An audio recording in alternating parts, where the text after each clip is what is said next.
For this project, we are creating a sculpture of you in the future. It's something that you would like to strive to succeed at or be doing into the future. So we're going to go ahead and fill out a few things and draw some sketches for our rough draft. In the occupation line, you are going to write something that you see yourself doing. It doesn't necessarily have to be a classical 9-to-5 type job. What do you want to do in the future? So for me, I am going to write artist.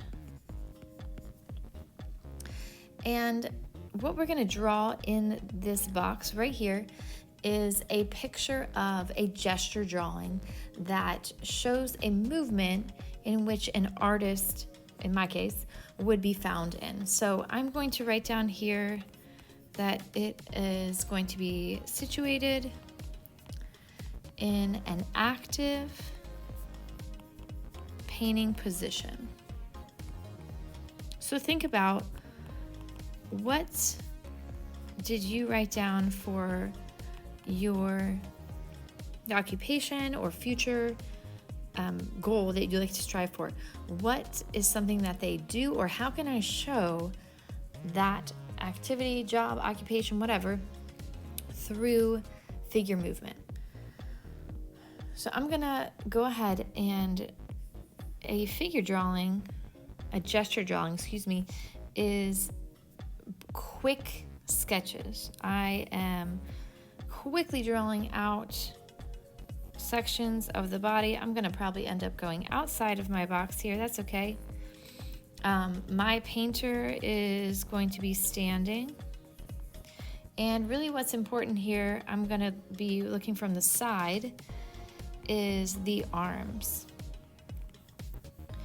And I'm gonna have one arm holding a palette and one arm holding a paintbrush.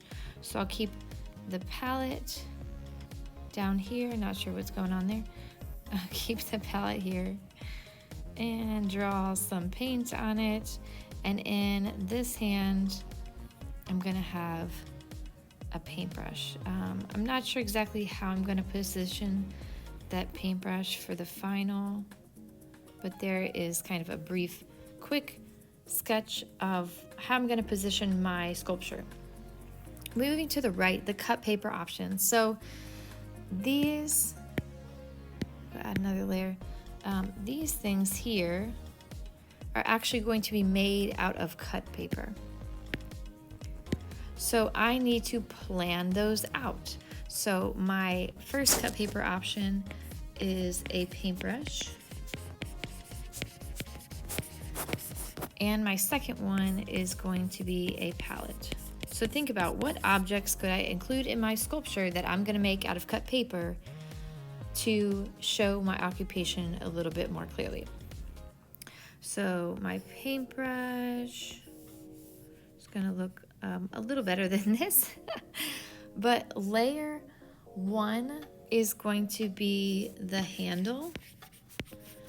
So I need at least 2 layers of cut paper. And layer 2 is going to be fibers, or the hairs of the paintbrush. And I'm actually gonna add a 3rd layer, and that's going to be paint. So if I was to separate this out, let's go ahead and erase this guy. I would have the handle as layer 1. I would have glued this on as layer 2 right on top of this one. And then I would have some paint like this glued on top of that. So I can see layer 1, 2, and 3 a little bit better. So for my palette, that would be the actual palette itself as layer 1 and paint as layer 2. So again, this would be my layer 1, and then layer 2 would be made up of these paint blobs that I would then glue on top of the palette. That is your rough draft, your planning before we get started on the build. Let me know if you have any questions.